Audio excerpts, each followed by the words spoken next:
Hey guys, in case you missed last week's episode, here's a recap of what you missed. Last time, the unsung heroes of the body shop began the restoration on one of the most requested renovations ever, a 1971 Dodge Demon.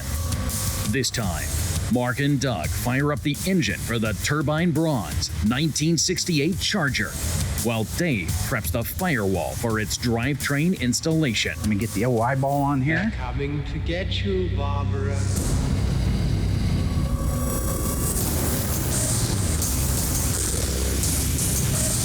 It has been established that the unburied dead are coming back to life.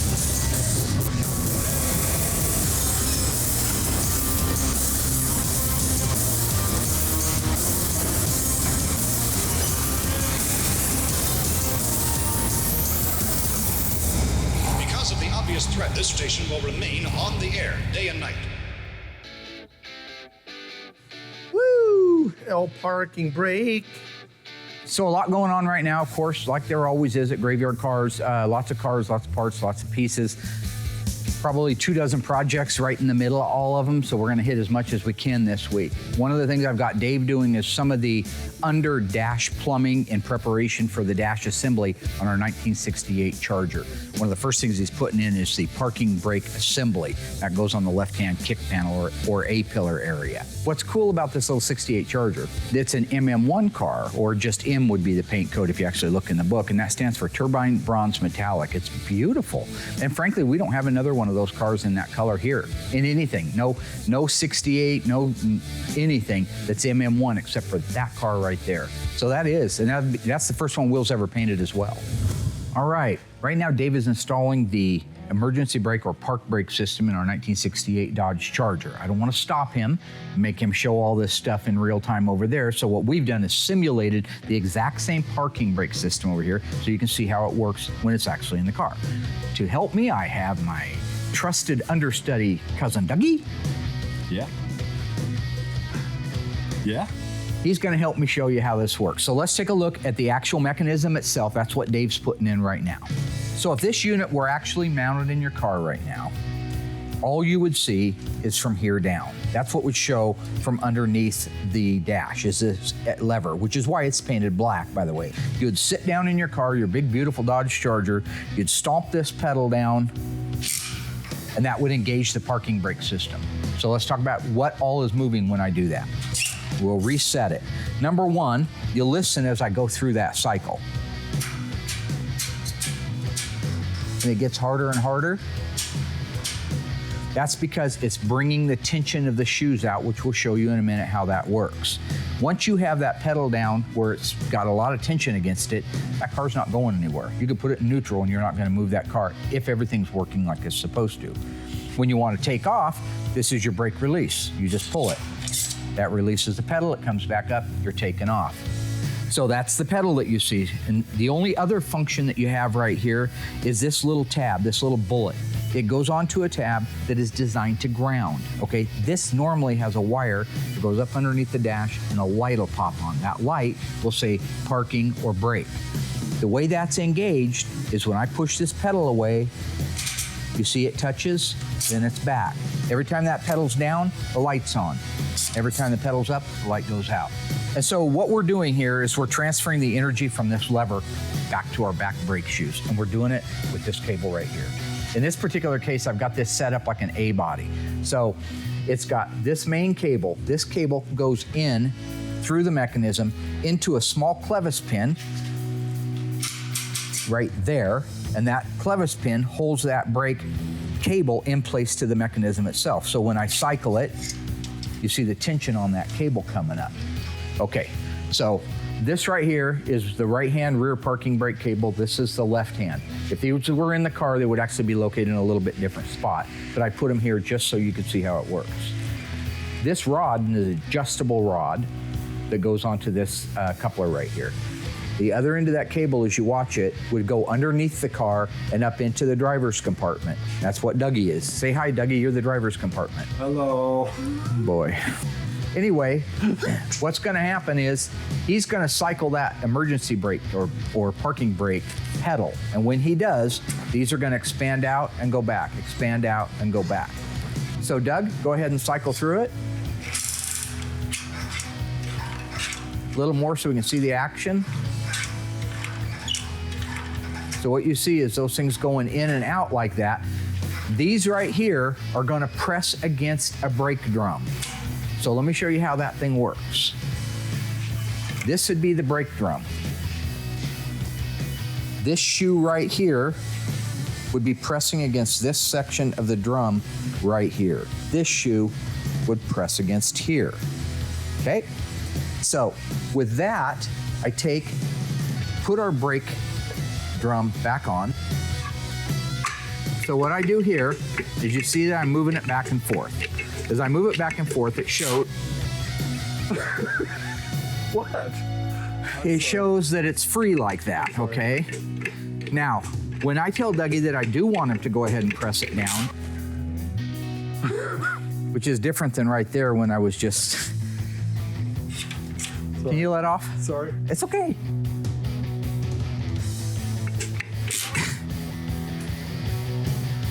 You see how I can't move it anymore? You need a psychiatrist, man. Something's wrong with you. Yep, I'm sorry. So basically that is how the parking brake or emergency brake system works in a vehicle. Now, the only recommendation I would have for those of you at home is not have Dougie be your assistant anytime you're doing a tutorial.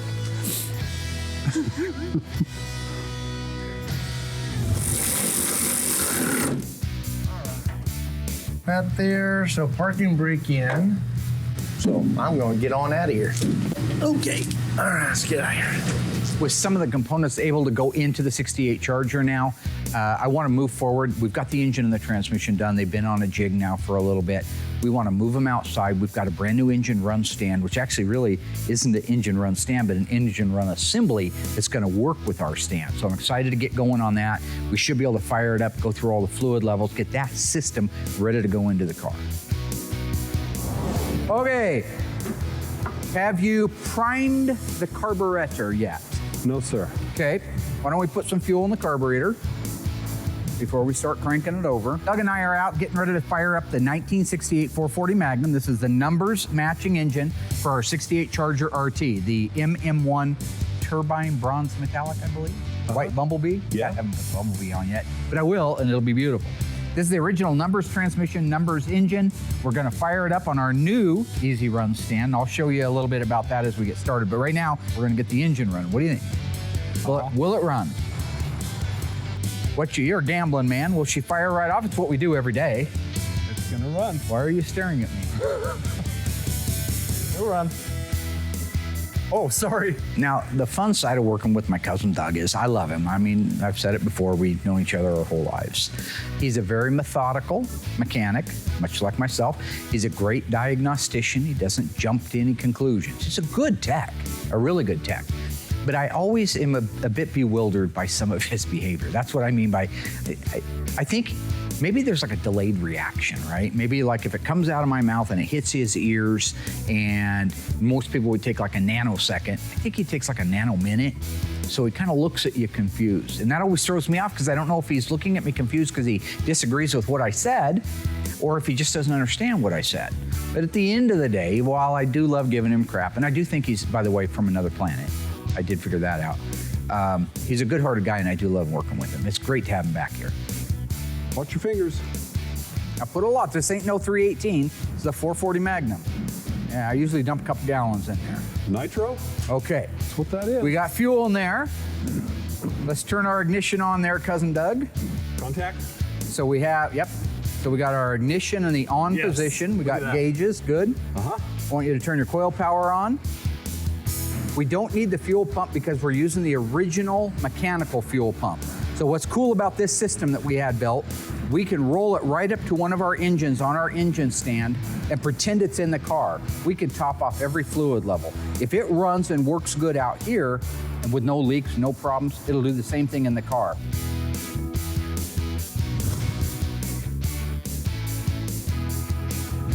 On our 68 Charger, the turbine bronze metallic car, Not everything has showed up yet for the order. We're still putting in big orders. These cars take thousands of parts. And so not everything is here, but there is enough stuff here that we can get the firewall built out from the standpoint of like the difficult to install after the engine is in type of parts. Our brake booster, portioning valve, the front line that goes across the firewall, windshield wiper motor.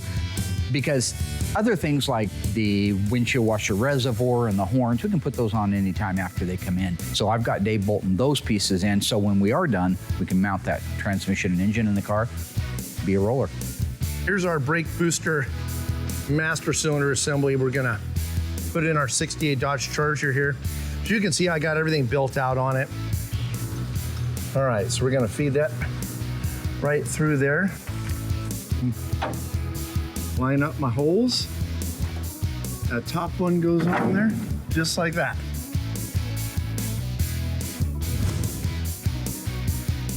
So Cousin Dougie and I right now are doing the final plumb out on this new run stand that we're connecting to our existing engine stand. A lot of little connections. You've got your cooling lines, right? You got upper and lower radiator hose. You have to make sure that your fluids are topped off with this unit. We're able to do that, making sure all those things are ready. So just like final stuff, just like you would if you were putting it in a car, we're making those connections so that we can start it up, hopefully start it up, get it broke in, get that cam broke in, get the paint burned off of it, and it'll really be ready to go into the car. And we'll know 100% that we're not gonna have problems. So we have coil, we have that. Let's start by just hitting the starter button and seeing what explodes. Go. Stand back. I'm back. That's the craziest thing I've ever heard in my life. Stay tuned. Dave educates us on the Bengal Chargers. Mark opens the Dave Weiss books to teach us about date-coded K-members.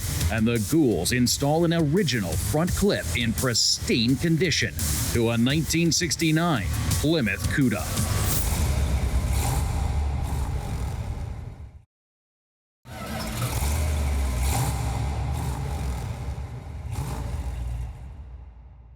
The 1968 Dodge Charger behind me is a beautiful car, painted MM1 bronze. You might be tempted to assume it's an orange paint job if you were to see it out of the corner of your eye.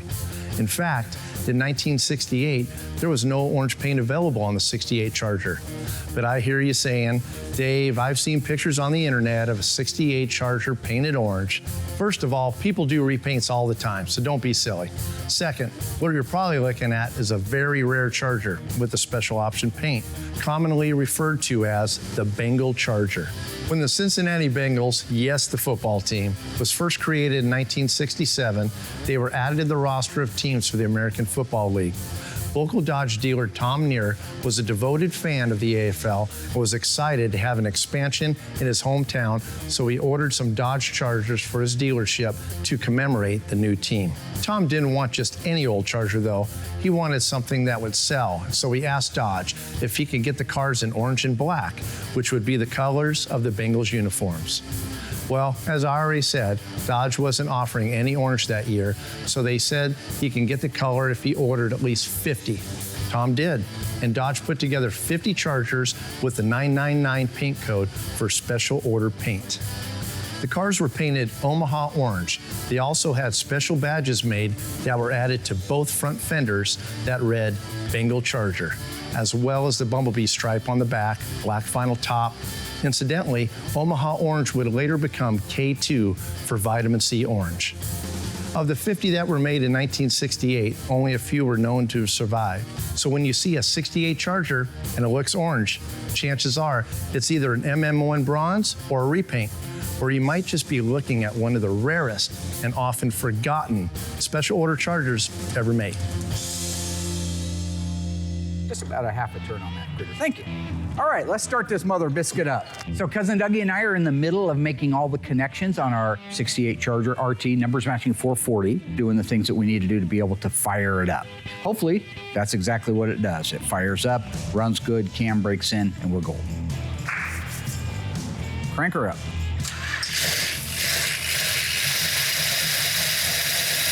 There's not a better feeling. You hit that button and it fires off and doesn't backfire and crap all over the place. Now, I always expect them to be noisy because the lifters aren't pumped up yet. But boy, it sounds great. We're gonna run it until the thermostat opens, and then we're gonna add more water to make sure Our cooling system is working okay. It's idling fast right now, about 2,400, 2,500 RPM. That's because we're trying to break in the cam. But here's what's cool about this. Come here, I'll show you. Right now, our power steering unit's working. On our other unit, we couldn't do that. Now we can run our power steering. See the paint starting to burn off the manifolds? We have our transmission back here. We can go ahead and put that in neutral, top it off, and it's ready to go in the car. Go ahead and shut it down, kill it. Here's our brake booster master cylinder assembly. We're gonna put her in. So then what I'm gonna grab next is my lines. I'm gonna put a nut up on that there. I'm gonna go ahead and grab my lines because I do like to leave this a little bit loose. It makes it easier to line up your actual brake lines. But I'm gonna put this under here for now. I'm gonna feed these. These are really tight. A little bit here. You want to get that as straight as you can. So when you get these in there, it's got that play in there. I want to make sure I could tighten this up by hand. So now I'm feeling that. It goes in all the way down by hand, just like that, okay? Now our other one here, we're gonna get this one up in here like this. You can see how tight that line is.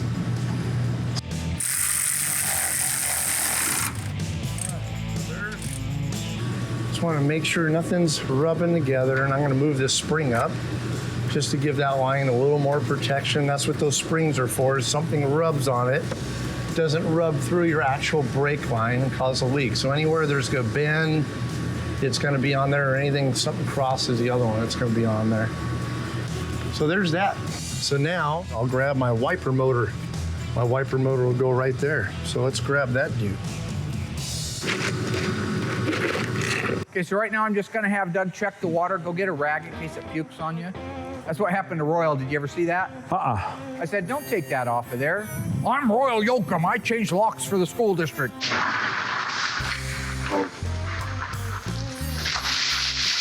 Bam! Shot right to the ceiling.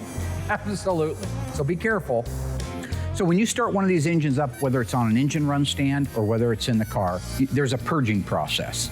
You top off the radiator as far as you can go. Usually it's about 1 gallon to 1.5 gallons of water antifreeze mix. But the thermostat isn't open at that time. So the whole block is empty. It doesn't have water in it.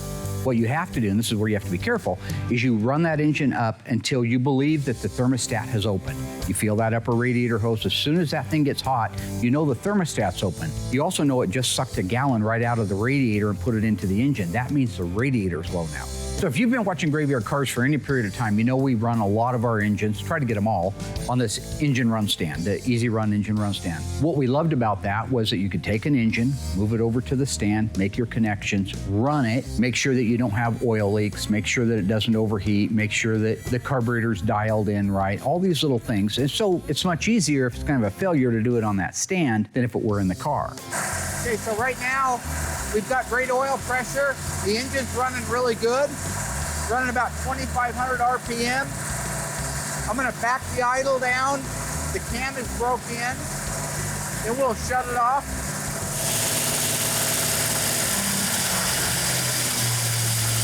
That's a good idle right there for right now. It's a little high, but that's okay. If all goes well now, we don't have any problems from here. Everything seems to be fine on the drivetrain. We'll get it moved over. Dave should be ready for us, and we can start putting that together. Good job, we're safe. All right. Kill the mill. We call it kill the mill. You gotta have cool terms when you're talking about engines, right?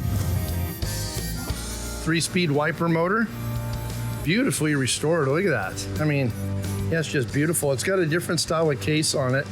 We're gonna throw this baby in there, undo my wiring. There's my wiring harness, and that'll go into that bulkhead. Sliding it on there, you always wanna make sure you got your gasket on there.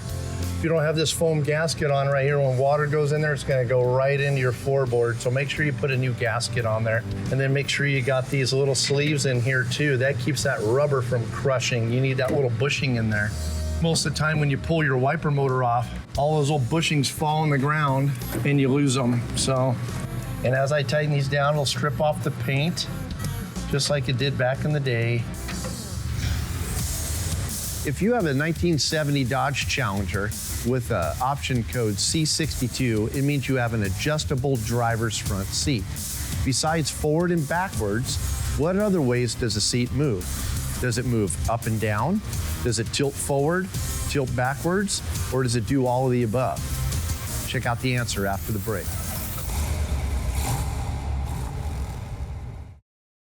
So do you think you know the answer about the adjustable driver's seat? If you answered all the above, you're correct. This particular model of seat was a 6-way adjustable seat, so it adjusted front, back, tilted forward, tilted back, and went up and down. Super cool option in 1970.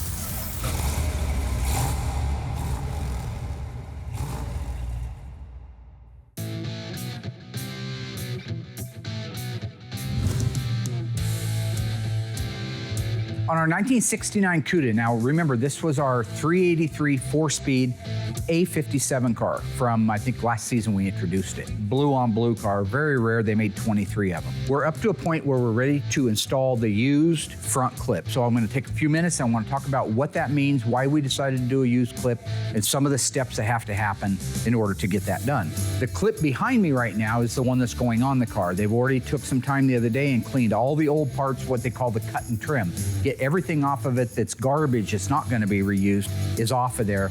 This is now 100% prepped and ready to go on the car. The car, George just came and asked if he could get it blown apart. I gave him the green light, and that's what they're getting ready to do. They'll do the same cutting and the same trimming, but in reverse on the body so that it can take this front clip.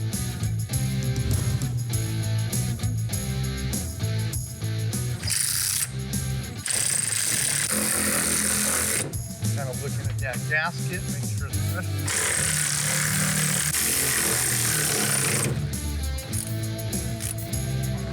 And there you have it.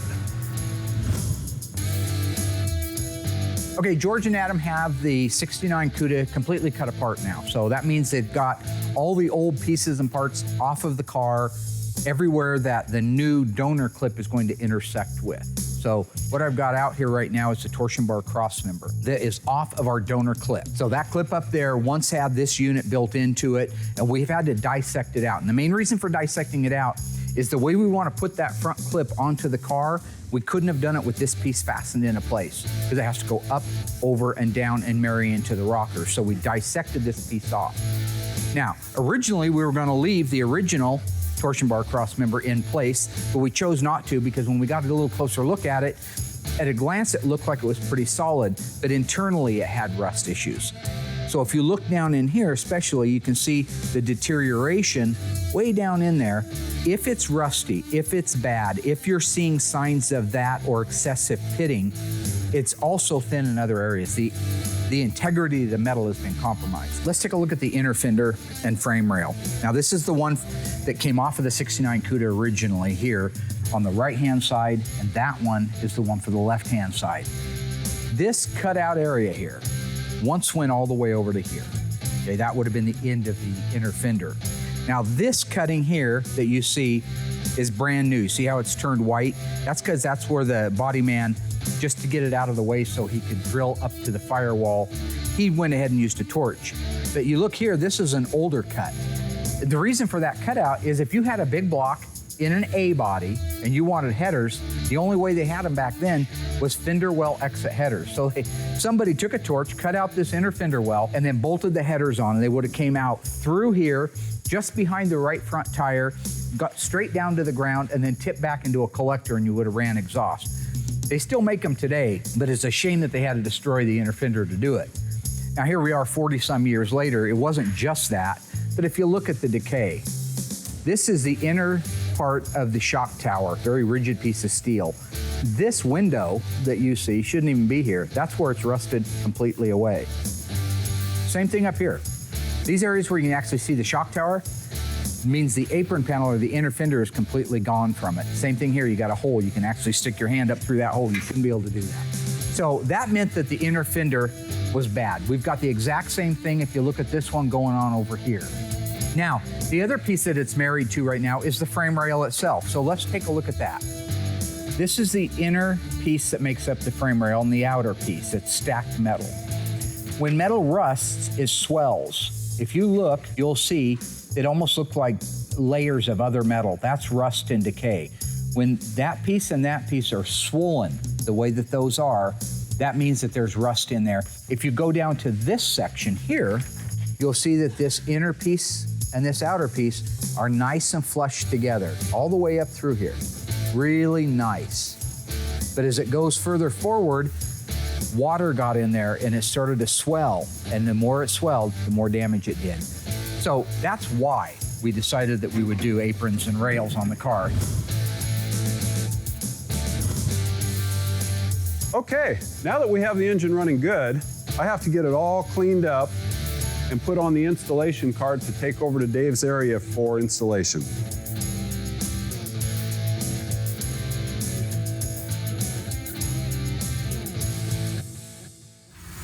Stay tuned.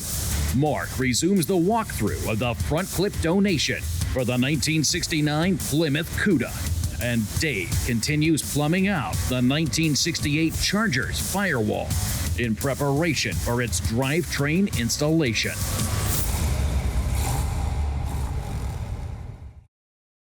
This again is our inner fender. This is our frame rail that we were just pointing to back here on the car. These are other pieces that make up part of that front inner structure area. Most of these pieces you can get from AMD. You could buy them one at a time and you could put them in the car one at a time. The owner of the car is a Mopar aficionado. He wanted us to make every effort to use original Mopar parts on the car that we could do. So the car is one of 23 383 4-speed 69 Cuda. It's a very rare car. It's a valuable car.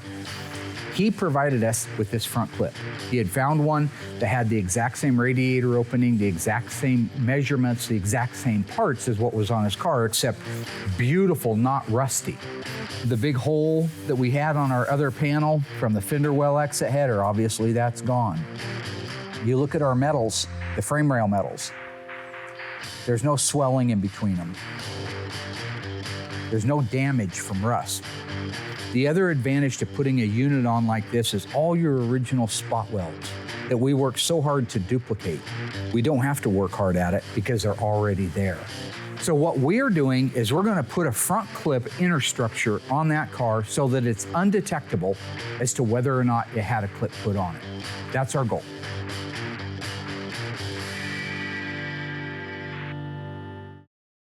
So far, Dave has begun the firewall plumbing in the beautiful 1968 turbine bronze Charger, while Mark and his cousin Dougie started its fully restored engine for the first time. Now, Mark continues to walk us through the front clip that's going to be grafted to a valuable 1969 Plymouth Cuda, currently in bodywork stage. The transmission cross member that you see here, this again is our original one that came off of this that's in really nice shape. But you can see the extent. One, the floor pan once went down on here. So once all these pieces go back in, we still got to put a floor in the car. It'll go down over the top of this. Originally, this came in here like this, went like that, and got all welded together. The ends intersect with the inner rockers. So what's going to happen is, once they get the front clip on the car, they're going to come in and drop this down into place over the top. So this will get lifted up. A couple of guys will bring it in here, and they're going to line up. This area right here is going to come over here, and it's going to weld on right here where you see the copper weld through primer. Notice the same shape. Then they're going to backfill those welds. They're going to tie it in at the floor, tie it into the torsion bar cross member. That's not only the thinking behind why we chose a used clip, but some of the steps that it takes to be able to install that. I'm going to let George and Adam go ahead and start moving forward on this. They'll get it mocked into place. Once it's mocked up, I'll come out and sign it off and they can start welding. So in the case of our used clip or our cowl cut nose, everything is in and where it's supposed to be and made it up like it's supposed to. It's really nice when it's available. One of the hardest things in the world is going out right now and saying, hey, I want that same clip you just put on that 69 Barracuda. I'd like to find one for my 70. Yeah, good luck. 69 Barracuda granny car with a really nice little clip on it's going to be a lot easier to find than one that would have went in the 70 Cuda. So that's why AMD is around. I just got done putting some components in our 68 Dodge Chargers firewall. I didn't have all the components I normally would put on the car, but I had enough to actually get by so we can put the engine, drivetrain, and front suspension in. Push that clip in a little bit more to hold that brake line in there. Same with that one. Same with that one. So having those in, along with the brake booster, master cylinder, proportioning valves, and those side, brake lines going down the frame rail makes it a lot easier. So I have enough components in there, so we're ready to get this engine suspension put in. So there we go. That's all she wrote. True or false? In 1970, the Dodge Challenger TA was the only model available with the unique fiberglass hood with a snorkel-style scoop. Think you know the answer? Check it out after the break. Think you know the answer? The answer is false. In 1970, some Hemi Dodge Challengers actually had that TA-style hood due to a shortage of shaker-style hoods that would have came standard on a 1970 Dodge Hemi Challenger. So now you know.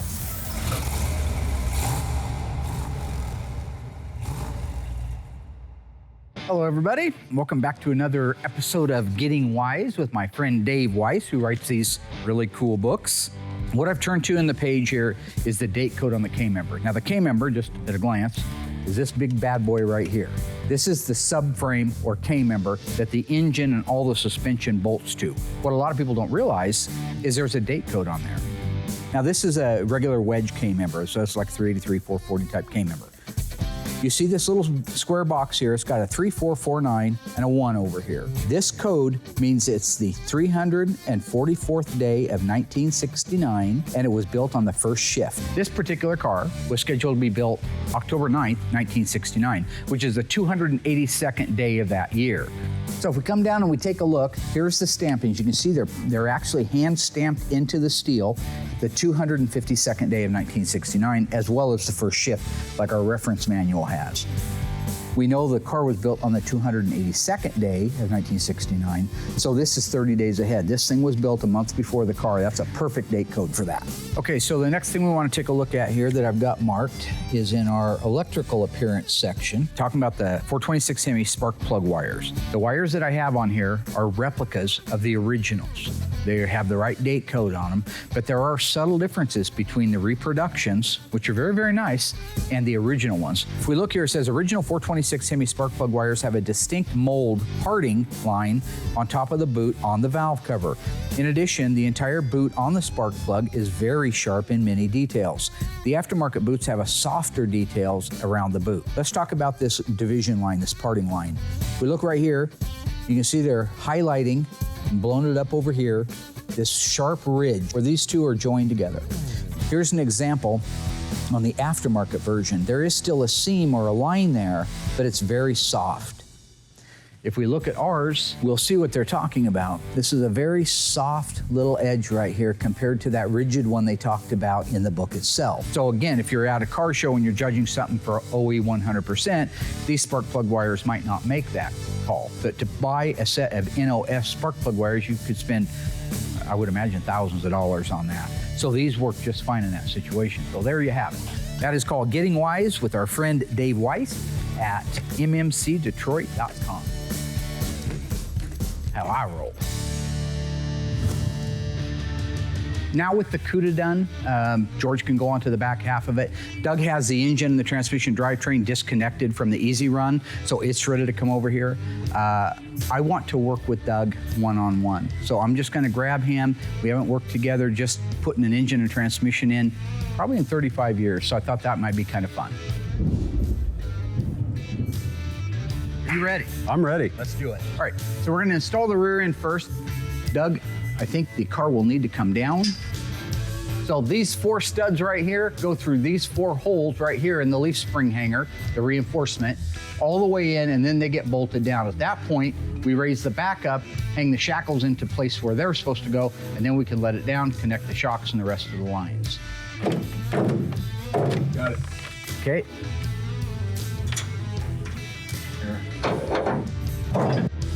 I'd be lying if I didn't say I was having fun. You know, we did so much of this together as kids that now that we're grown up, it's pretty much just 1, 2, 3. It's actually kind of fun working with somebody that, in a way, thinks of the next step ahead just like you do. So it's just almost like you're putting one foot in front of the other and just walking. How's yours doing, Mark? We got one, but we got an angle thing going on. So do you have yours already started? I do. There, got it. Got it? Okay. All right. Beautiful. Okay, you got your shackle hardware. Nice. Yes. There you go. Put the nuts on I it. got 'em. Okay. So right now we have the front Keps nuts in place at the very front of the leaf spring hanger, and then we have the shackle bolts started. Is that true? Yes. So I'm safe to raise it up so we can work on it?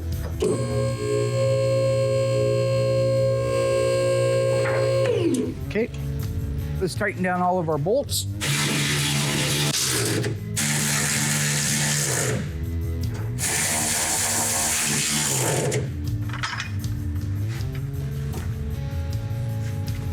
Go ahead and let me know when you're up far enough for that to go on. There it is. Okay. Okay, so right now we've got the rear end is in place. We have the shackles, the leaf spring hangers, the shocks, all the basic things. So we can move to the front. Let's get the front end installed, all the K-member suspension. Then we'll go get all the necessary tools so we can put the clips, the retainers, the emergency brake cables on and all that. So right now we just want to get the main big bulk parts in. So let's move to the front. With the rear axle assembly in place, all that weight, that gives us the counterbalance that we needed to make sure that that car couldn't tip forward. So with that, we're gonna move forward, lower the car down, start lining it up with the K-member and see if we can marry those together. So Doug and I got the rear end installed in the Charger. We're getting ready to move the front suspension, K-member, engine, transmission in now. Once we do that, we'll bolt the main things in, the transmission cross member, K-member bolts. Then we can raise the car back up, round up all the necessary tools to go back to the rear end and hook up all of the cables, all the brake lines, all the things that need to be done, that finished stuff. We'll do the same at the front. When that happens, I can put a bumblebee on the back. Nice. Can you do, look, A squeaky guy? no, it's not squinky. What the hell is that? Oh. Can we just put the engine in now? Yeah, It's got to ruin everything with some weird Glenwood thing. We're trained professionals here. Watch your head. I am. In 1968, these engines were turquoise, all right? In 69, the HP engines, they went to the Hemi Orange, the street Hemi Orange that you mostly see us work on around here. But have no illusion, this is an actual turquoise engine. It's correct Chrysler color, but sometimes people say, well, it's blue. And there's no mistaking corporate blue with this turquoise. I happen to like the turquoise look. I think it's a unique, I think it's a richer look. I think that the Hemi Orange is a bit racier, but I think kind of fitting a car like a 68 Charger, I like the color of the engine. How are we looking? Looking good? Easy. Needs to go back about 2 inches towards the rear, but side to side is pretty good. Okay, so just straight back a little bit. Straight Okay. Okay, real slow, we go down here. And good? Yeah, It's a little easier than the old tree out back, huh? a little bit. The whole thing was, when you're talking about pulling engines out when we were kids, you didn't have all this stuff.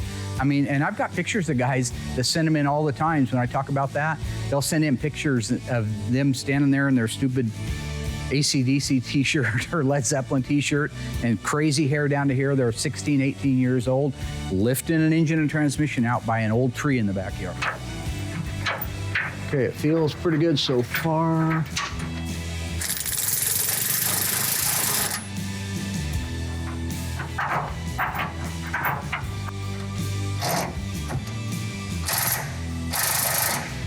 Okay, Car down. let's see if we can get the back ones in.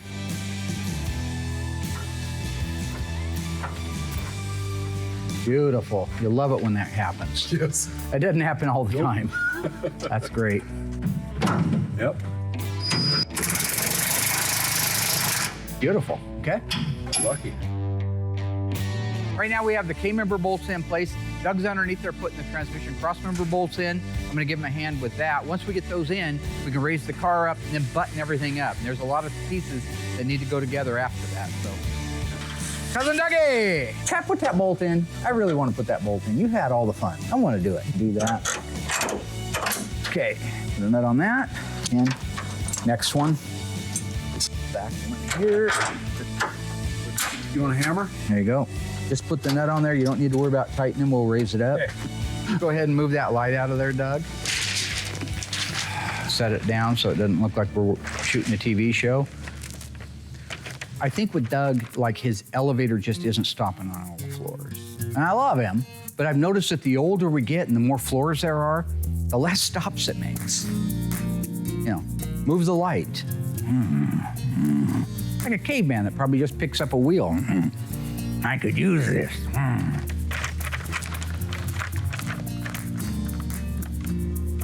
Put it somewhere. What? Go set it down over there, it'll be fine. Sure. Right there's great, yeah. Okay. Now it won't kick it. Okay. So we can now tighten up our K-member bolts and then our transmission cross-member bolts.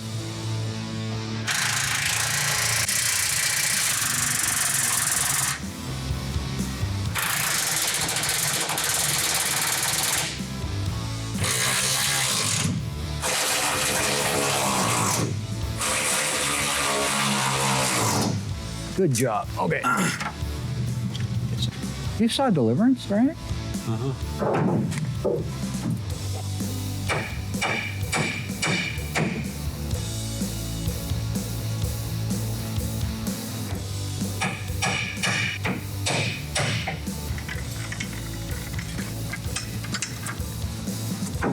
Oh, look at that. Okay, and the nut and a lot of fun working with Doug, good memories. Everything went fine. The engine, the transmission, the rear end, everything went into place. Doug did a nice job of making sure everything was ready. That's kind of when I was in that area over there. I would think out every single component and get as much on that stand as possible. And he did the same thing. So yeah, when you're at the end, you raise the car up and here you got this beautiful engine, transmission, the rear end, things are fastened together with the right fasteners. They fit the way they're supposed to fit. It's just really nice. And it was a lot of fun to be able to work with him. Okay, I'm letting this down. We're moving to the other side. Is that okay with you? Yeah. Okay. Dougie and I have 8 weeks into putting this K-member in, so that's good. All right. You want me to run it this time? Yeah. Okay, all right. Here we go. Now, you see that shock? I'd like it to go through that hole up there as I raise this up. Look at that, it sure is. Oh, this one's here. Doug's 8 feet tall, so he can see all that stuff. I can't see it. So as soon as he gets that nut tightened down on the control arm, we'll take our little adjustment jacks, standing jack out. Then we can raise up the torsion bars, preload them, finish hooking up the rest of the fasteners, the brake lines, things like that. And I'm in a position to do the bumblebee strike, which I'm looking forward to.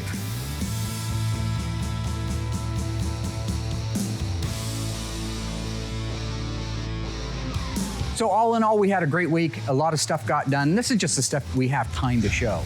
I mean, just like if you take that emergency brake tutorial, that takes time to set that up and to show that. So, I mean, it'd have to be a 10-hour show to be able to show what we do in the course of a day. And even at that, it'd be the Reader's Digest version. But you got to see that. A lot of fun. Things are going good at Graveyard Carz. See you guys next week. Sorry I have to do the wrap-up all by myself. It's not my fault. The director actually made the mistake and forgot we had to do wrap-up, so. Okay. No, I was talking about totally somebody else, not you.